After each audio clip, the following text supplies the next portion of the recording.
एक बार की बात है, एक लड़की नदी में नहाने गई। उसने अपने कपड़े उतारकर नदी किनारे पर रख दिया और नहाने लगी। जब वह नहा रही थी तो एक बंदर आया और उसके कपड़े उठाकर भाग गया। लड़की ने बंदर का पीछा किया और चिल्लाकर बोली, ओ बंदर, रुक जा, मेरे कपड़े वापस कर दे। बंदर बोला, अगर तुम मुझसे शादी करोगी तभी मैं तुम्हारे कपड़े वापस करूंगा। लड़की यह सुनकर हैरान रह गई। वह बोली, ये तुम क्या कह रहे हो? मैं तुमसे शादी कैसे कर सकती हूँ? मैं एक लड़की हूँ और तुम एक बंदर। तब बंदर बोला, मैं एक राजकुमार हूँ। एक दिन मैं इस जंगल में शिकार खेलने आया था। अचानक इस घनघोर जंगल में भटक गया। मैं प्यास के कारण तड़प रहा था। तभी मुझे यह कुटी दिखाई पड़ी। कुटी में पहुंचा तो देखा एक तांत्रिक अपनी तपस्या में लीन था। मैंने उसके पास रखा, जल ग्रहण कर लिया। तभी तांत्रिक ने मुझे अपनी तंत्र विद्या से बंदर बना दिया और उसने कहा कि तुम इस जंगल में 12 वर्ष तक भटकते फिरोगे। उसने यह भी कहा, अगर तुम एक लड़की से शादी करोगे तो तुम इस श्राप से मुक्त हो जाओगे। लड़की बेचारी यह सुनकर बहुत ही परेशान हुई, पर वह कुछ नहीं कर सकती थी। आखिर थक हार कर उस बंदर से शादी करने को तैयार हो गई। शादी करने के बाद वह बंदर उसको अपने घर ले गया। जब बंदर अपनी पत्नी को अपने घर ले जा रहा था तो रास्ते में उसकी पत्नी ने बंदर से पूछा, तुम मुझे खिलाओगे क्या? बंदर बोला,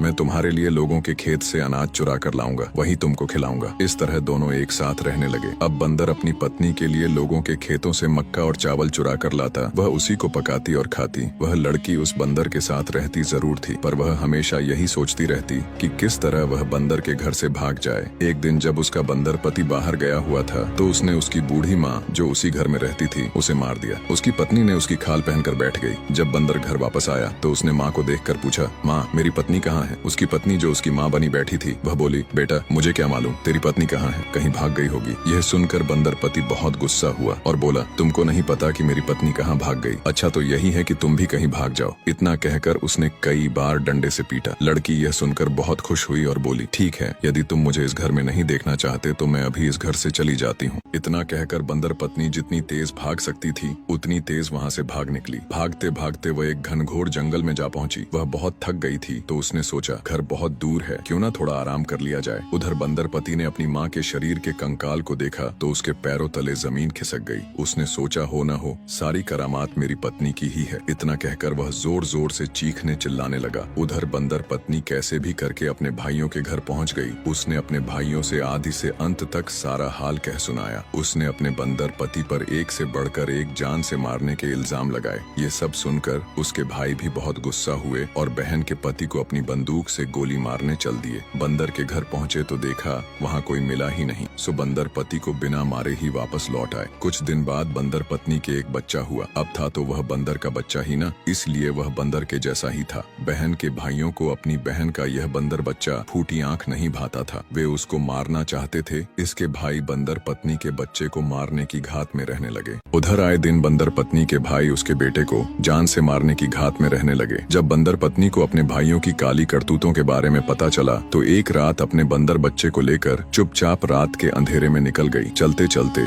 जब वह एक घनघोर जंगल में पहुंची तो उसने देखा उसका बंदर पति अपनी माँ के कंकाल शरीर को पीठ पर लादे लिए आ रहा है। बंदर पति थक गया तो एक पेड़ के नीचे उसने अपनी माँ को रखा और जोर जोर से चीखने लगा। वर्षों की तपस्या बाद उसी जंगल से एक बाबा भी गुजर रहे थे। साधु बाबा बहुत पहुंचे हुए लगते थे। जब उन्होंने रोने की आवाज सुनी तो पास जाकर देखा तो एक बंदर कंकाल के पास बैठा तेजी तेजी से रो रहा था। साधु ने बंदर से रोने का कारण पूछा तो बंदर ने कहा, महाराज, जब से मैं युवा हुआ तब से मुसीबतों ने मेरा दामन थाम लिया। उसने कहा, जब मैं जवान था तो इसी जंगल में एक तांत्रिक ने मुझे अपनी तंत्र विद्या से बंदर बना दिया। इसी जंगल में 12 वर्षों तक भटकता रहा। जब मैं इस श्राप से मुक्त होना चाहा तो मैंने एक लड़की से शादी की। उस लड़की ने मेरी माँ को मारकर और मुझे छोड़कर पता नहीं कहाँ चली गई। साधु ने जब बंदर की पूरी कहानी सुनी तो साधु की आंखें आंसुओं से सराबोर हो गईं। साधु ने कहा, तुम चिंता न करो, मैं तुम्हारी माँ को जीवित करके ही यहाँ से जाऊंगा। साधु ने बंदर की माँ को अपनी तंत्र विद्या से जीवित कर दिया। बंदर अपनी माँ को जीवित देखकर खुशी से झूम उठा, लेकिन उसे एक गम भुलाए भी नहीं भूलता, उसकी पत्नी का जो उसे बेवफाई करके छोड़ गई थी। बंदर और उसकी माँ दोनों घर जाने लगे। उधर बंदर पत्नी अपने बेटे के साथ छिपी यह सारा माजरा देख रही थी। अचानक उसका बंदर बच्चा गायब हो गया। बंदर पत्नी ने इधर उधर देखा तो बच्चा कहीं नजर न आया। तो बंदर पत्नी चिल्लाकर बोली, हाय, मेरा जान से प्यारा बच्चा कहाँ गया? हे भगवान, तूने ये क्या किया मेरे साथ? नैहर में पति, छूटा ससुराल में भाई, बचा कुचा एकमात्र सहारा तूने मेरे बेटे को भी छीन लिया। इतना कहकर रोती बिलखती जंगल में भटकने लगी। बहुत ढूंढा पर बंदर बच्चा कहीं नहीं मिला। थक हार कर बंदर पत्नी एक पेड़ के नीचे बैठकर अपने कर्म को कोसने लगी। उधर बंदर बच्चा बड़ी मौज के साथ जंगल में टहल रहा था। जब रात हुई तो उसको माँ की याद आई। इधर उधर देखा पर माँ कहीं दिखाई न पड़ी तो उदास होकर एक पेड़ की डाल पर बैठ गया और वहीं सो गया। जब सुबह हुई तो उसी रास्ते से एक शिकारी गुजर रहा था। जब उसने बंदर बच्चे को देखा तो उसकी खुशी का ठिकाना न रहा। जब शिकारी ने बंदर बच्चे की आंखों में झांक कर देखा तो वह सब समझ गया, जिस कारण से बंदर बच्चे को मारने की बजाय उसे पालने का निश्चय किया। उधर मुसीबतों की मारी कर्म की अभागन बंदर पत्नी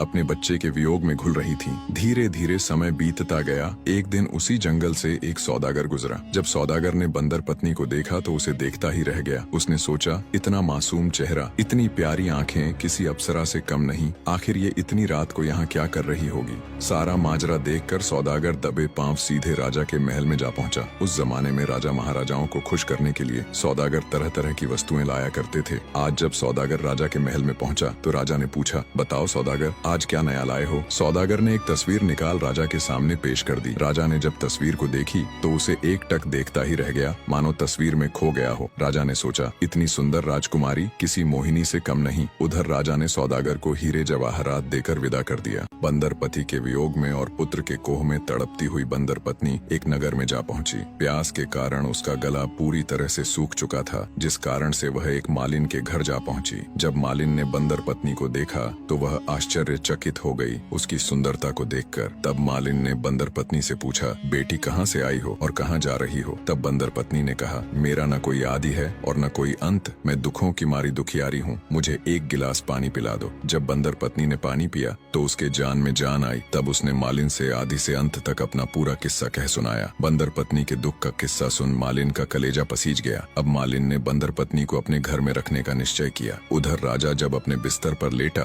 तो उसे रह रहकर उस तस्वीर की याद सताए जाती जो उसको सौदागर ने दिया था। राजा ने इतनी सुंदर राजकुमारी अपने जीवन में तो क्या सपने में भी नहीं देखी थी। यह सोच सोच कर रात भर करवटें बदलते रहा, लेकिन राजा को नींद न आई। राजा पूरी तरह बंदर पत्नी के प्यार में पागल हो चुका था। राजा की किसी तरीके से रात कटी। सुबह होते ही वह सज संवर कर एक से बढ़कर एक इत्र लगा अपने शाही घोड़े पर सवार होकर निकल पड़ा बंदर पत्नी को खोजने। उधर बंदर पत्नी मालिन के घर रहती और एक से बढ़कर एक फूलों के हार बनाती। भगवान ने बंदर पत्नी को अपार सुंदरता तो दिया ही था, साथ में बुद्धिमता भी। लेकिन बंदर पत्नी को रह रहकर अपने बंदर पति और बेटे की याद सताए जाती। लेकिन करती तो क्या करती। उधर बंदर पति को श्राप के 12 वर्ष पूरे हो चुके थे, जिस कारण से बंदर से एक राजकुमार बन चुका था। बंदर पति भी उसी नगर में रहता था जिस नगर में बंदर पत्नी रहती। उधर बंदर पत्नी के प्यार में पागल राजा जंगल में जा पहुंचा। उसने खोज अभियान शुरू किया, बहुत खोजा, लेकिन बंदर पत्नी कहीं नजर न आई। और आए भी कैसे जंगल में हो, तभी तो वह तो मालिन के घर रहती। सुबह होते बगीचे से फूल तोड़कर लाती और खूबसूरत माला और हार बनाती। थक हार कर राजा वापस अपने राज्य आ गया था। चेहरा उदास, बेचैनी छाई हुई। उसे बस एक ही चीज दिखती, वह थी बंदर पत्नी। आज जब राजा के दरबार में फूल मालाओं से सजी थाली मालिन लेकर आई तो उसमें कुछ अलग चमक थी। रोज की तरह मालिन ने थाली राजा को भेंट कर अपने घर चली गई। राजा ने जब फूल और हार से भरी थाली देखी तो वह देखता ही रह गया। उसने मालिन से कहा, फूलों की खूबसूरती और हारों की बनावट मुझे भा गई है, इसलिए तुम्हें मुंह मांगा इनाम दिया जाएगा। मालिन ने कहा, महाराज, इस इनाम की हकदार मैं नहीं, मेरी परदेसी बेटी है जिसने इसे मोतियों में पिरोकर डिजाइन किया है। तब राजा ने मालिन से कहा, फूला, कल अपनी परदेसी बेटी के हाथों फूलों का हार भेजना। फूला हाँ में हाँ मिलाती हुई अपने घर चली गई। उधर एक दिन उसी नगर से वही शिकारी बंदर बच्चे को लेकर गुजर रहा था। जब बंदर पत्नी की नजर अपने बंदर बच्चे पर पड़ी तो वह चिल्लाकर बोली, हाय मेरा बेटा, रुको रुको। इतना कहकर चिल्लाती हुई दौड़ पड़ी। देखते ही देखते पूरे नगर की जमावट भारी संख्या में तब्दील हो गई। लोग देखकर आश्चर्यचकित थे कि एक औरत का बंदर बच्चा कैसे हो सकता है। तब शिकारी ने बंदर पत्नी से बंदर बेटे के बारे में पूछा तो बंदर पत्नी ने अपने बेटे और बिछड़े पति के बारे में पूरी कहानी कह सुनाई। अपने बंदर बेटे को लेकर मालिन के घर जा पहुंची। अब बंदर पत्नी सुबह में फूलों के हार बनाती और शाम को अपने बंदर बच्चे के साथ खेलती। जब मालिन घर पहुंची तो उसने बंदर पत्नी से राजा की पूरी बात कह सुनाई। मालिन की बात सुन बंदर पत्नी को थोड़ा शक हुआ, लेकिन फिर भी वह फूल तोड़ने बगीचे में चली गई। जब बगीचे में पहुंची तो उसने देखा कि एक राजकुमार भी उसी बगीचे में टहल रहा है। राजकुमार को देख बंदर पत्नी के पैरों नीचे जमीन खसक गई, क्योंकि राजकुमार कोई और नहीं बल्कि वर्षों पहले बिछड़ा उसका बंदर पति था। बंदर पत्नी अपने पति के गले में लिपट कर रोने लगी और बिछड़ने का पश्चाताप करने लगी। अब दोनों मालिन के घर आ गए थे। मालिन देखते ही सब कुछ समझ गई। दोनों को अपने बहू और बेटे के रूप में स्वीकार किया और राजा की पूरी काली करतूतें मालिन ने बंदर पत्नी से कह सुनाई। अब पति पत्नी और उनका बेटा तीनों अपने घर चले गए। उधर जब राजा को यह पता चला तो राजपाट छोड़ जंगल को चला गया। एक बार फिर आपका तहे दिल से धन्यवाद पूरी कहानी में बने रहने के लिए।